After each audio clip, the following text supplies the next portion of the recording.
విద్యుత్ బస్సుల పేరుతో ఆర్టీసీని దశల వారీగా ప్రైవేటీకరించాలని చూస్తే ఊరుకునేది లేదని ఏపీఎస్ఆర్టీసీ ఎంప్లాయీస్ యూనియన్ ప్రభుత్వాన్ని హెచ్చరించింది. కూటమి ప్రభుత్వం ఆర్టీసీ పట్ల అనుసరిస్తున్న వైఖరికి నిరసనగా రాష్ట్ర వ్యాప్తంగా 2 రోజుల పాటు ఆందోళనలకు ఈయూ పిలుపునిచ్చింది. ఇందులో భాగంగా విజయవాడ పండిట్ నెహ్రూ బస్టాండ్లోని ఆర్టీసీ డిపో వద్ద ఆర్టీసీ ఎంప్లాయీస్ యూనియన్ ధర్నా చేపట్టింది.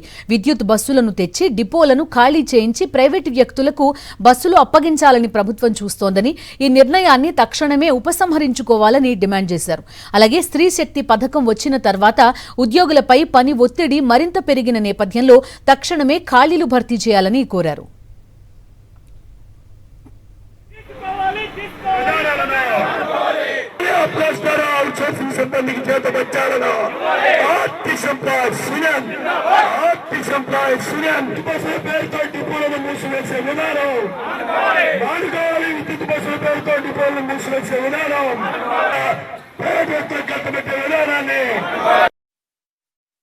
ఆర్టీసీకి సంబంధించి మనుగడే ప్రశ్నార్థకమైనటువంటి సందర్భంలో మరి ఈరోజు మేము ఉద్యమానికి శ్రీకారం చుట్టాము.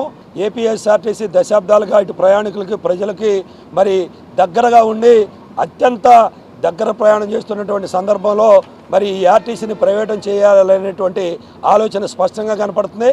కారణం ఏమంటే ఎలక్ట్రికల్ బస్సులు అనేవి ఏదో ఒక గుత్తాధిపత్యానికి ఇవాళ మాకున్నటువంటి సమాచారం ప్రకారం పెనాకిల్ సంస్థకి మనం ఈ ఆర్టీసీ ఎలక్ట్రికల్ బస్సులను ఇవ్వడానికి సిద్ధం చేశారు. దాని ధర్మల రాబోయేటువంటి 750 బస్సులకు కాను ఇవాళ విద్యాధరపురం డిపో, గుంటూరు 1 డిపో, భవిష్యత్తులో మంగళం డిపో, అలాగే దాదాపు ఈ రాష్ట్రంలో 12 డిపోల్ని మూసివేసేటువంటి క్రమం జరిగింది.